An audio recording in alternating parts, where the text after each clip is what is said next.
گناہ کا تقاضا ہو رہا ہے اور مچل رہا ہے دل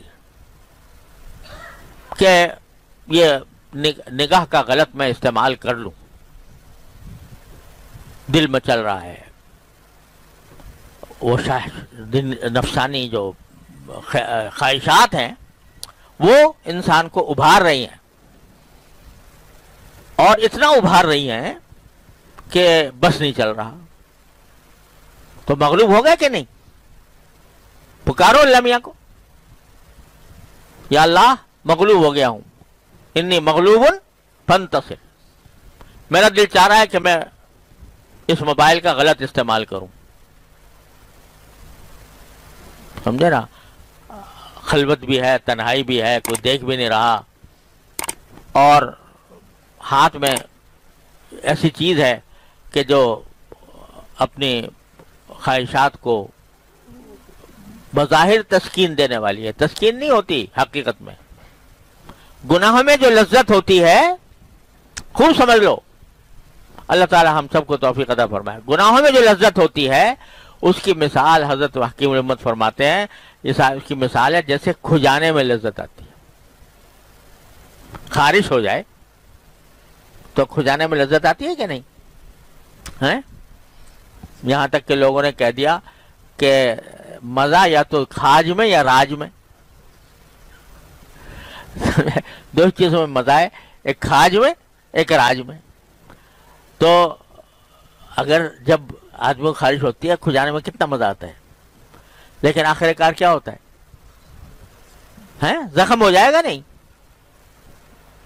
لیکن جس وقت لذت آ رہی ہوتی ہے اس وقت ہاتھ رکتا بھی نہیں کہ بھئی روک لے ہاتھ کو، مزہ اتنا آ رہا ہے. تو حضرت فرماتے ہیں گناہ کی لذت جو ہے وہ خارش کی لذت کے جیسی ہے. خارش کی لذت جیسی ہے جس کا انجام خراب ہے. لذت تو ہے لیکن خراب ہے، اس کا انجام خراب ہے. ایسی گناہ کی خواہش جو ہے، گناہ کی طلب، یہ بھی ایک زبردست لذت محسوس ہوتی ہے گناہ کے اندر، لیکن انجام اس کا خراب آخرت میں تو ہے ہی. یہ تو طے شدہ بات ہے.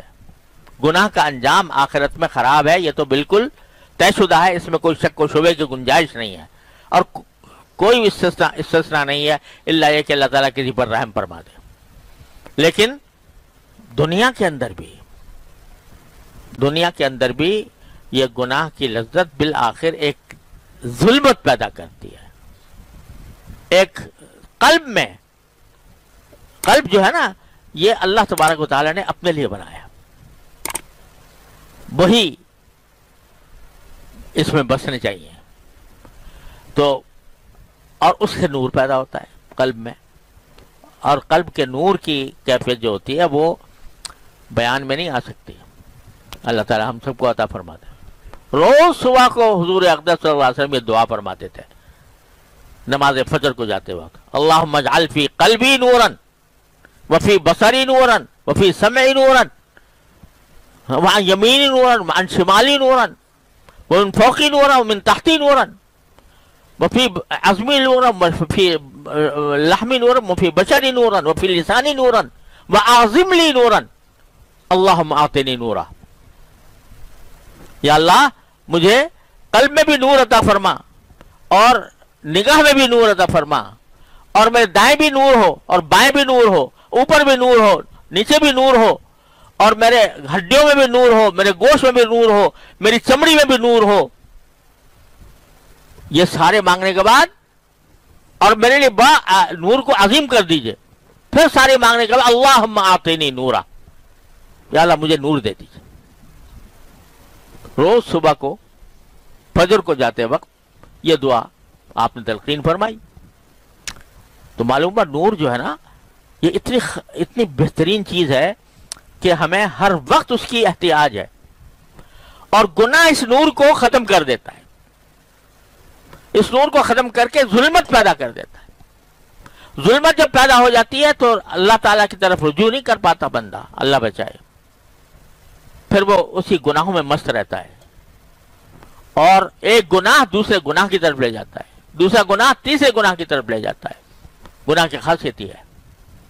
تو اگر بندہ اللہ سے نہ مانگے تو یہ گناہ کا ایک لامتناہی سلسلہ چل پڑتا ہے، بندہ مجبور ہو جاتا ہے، پتہ بھی نہیں چلتا کہ میں ظلمت کی کس کھائی میں جا کے گر گیا۔ اور ڈرنا چاہیے اس وقت سے جب انسان گناہ کرے اور گناہ کرنے کے بعد اس کو ظلمت محسوس نہ ہو۔ ڈرنا چاہیے اس مقام سے، کیونکہ پھر زنگ لگ جاتا ہے دل پر۔ حدیث میں آتا ہے، رسول کریم صلی اللہ علیہ وسلم نے فرمایا کہ جب بندہ گناہ کرتا ہے تو اس کے دل پر ایک چھوٹا سا نقطہ سیاہ لگ جاتا ہے، دوسرا گناہ کرتا ہے اور نقطہ لگ جاتا ہے، تیسرا کرتا ہے اور لگ جاتا ہے، چوتھا کرتا ہے اور لگ جاتا ہے، یہاں تک کہ وہ نقطہ جو ہے بڑھ بڑھ کر، گناہوں سے بڑھ بڑھ کر وہ پورے دل پر زنگ لگا دیتا ہے۔ اللہ بچائے، پھر صحیح بات سمجھ میں نہیں آتی، الٹی آدمی سوچ الٹی ہو جاتی ہے۔ یہ جو آیا نا، ختم اللہ علی قلوبہم علی سمعہم علی ابصارہم غشاوہ، اللہ نے ان کے مہر لگا دی ہے کانوں پر، ان کی نگاہوں پر اور ان کے دلوں پر، اور پردے ڈال دیے آنکھوں کے اوپر۔ یہ کیسے ہوتا ہے؟ یہ خود سے تو نہیں، اللہ میاں زبردستی ظلم کر کے کسی کے اوپر اس طرح مہر لگا دیں گے۔ وہ اسی طرح ہوتا ہے کہ جب گناہوں پر جرأت بڑھتی جاتی ہے تو اللہ بچائے وہ زنگ کی شکل اختیار کر لیتی ہے۔ پھر لہم قلوب لا یفقہون بہا، وہ دل ایسے ہو جاتے ہیں جن میں سمجھ نہیں ہوتی، وآذان لا یسمعون بہا، اور کان ہوتے ہیں سننے کی صلاحیت نہیں ہوتی۔ اولئک کالانعام بل ہم اضل، ایسے لوگ جو ہیں وہ چوپایوں کی طرح، جانوروں کی طرح ہو جاتے ہیں، بلکہ ان سے زیادہ گمراہ۔ چوپائے جو ہیں وہ اگر گمراہ ہوں گے، ادھر ادھر پھریں گے، زیادہ سے زیادہ یہ ہوگا کہ چکر کھا لیں گے کچھ وقت، لیکن جب دل گمراہ ہو گیا، اللہ بچائے، دل گمراہ ہو گیا تو وہ انسان کو کہاں لے جائے گا؟ تو اس لیے اولئک کالانعام بل ہم اضل، وہ چوپایوں سے اور جانوروں سے بھی بدتر ہیں وہ لوگ جن کے قلوب ایسے ہوں کہ جس میں سمجھ نہ ہو۔ یہ کب ہوتا ہے؟